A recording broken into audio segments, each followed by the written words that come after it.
Donald Trump's immigration policy just hit a major roadblock. The U.S. Supreme Court has temporarily blocked the deportation of a group of Venezuelan migrants to El Salvador, dealing a blow to one of the most controversial moves of his administration. The Trump government claims that these migrants, around 50 Venezuelan nationals, are linked to the criminal organization known as Tren de Aragua. They are currently detained at the Bluebonnet Detention Center in Texas, held under the centuries-old Alien Enemies Act of 1798. However, the Supreme Court ruled that none of them can be deported until further notice. The decision passed with a 7-2 majority. Over 200 Venezuelans have already been deported and sent to El Salvador, where they are being held at the Terrorism Confinement Center, CECOT, a massive high-security prison that has drawn international criticism for its human rights record.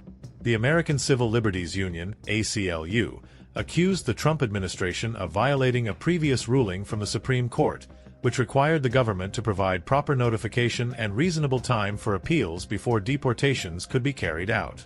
This new decision puts a spotlight on the legal and ethical limits of Trump's immigration strategy.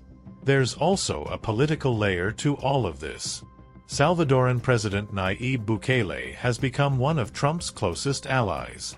In exchange for economic support, Bukele has offered CECOT as a holding center for deported migrants. But videos released by Bukele's government showing shackled deportees arriving at the prison have raised concerns about the lack of evidence connecting them to criminal activity. To justify the speed of these deportations, U.S. authorities are invoking the Alien Enemies Act, a law originally intended for wartime scenarios.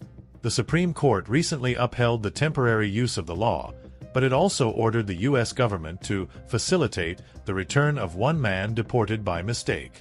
Trump officials, however, argue that the responsibility for bringing him back does not fall on them. This legal fight isn't just about one group of migrants. It's about the future of immigration policy under Trump and the alliances being forged along the way. If you enjoyed this video, give it a like and subscribe to our channel for more videos like this. See you next time.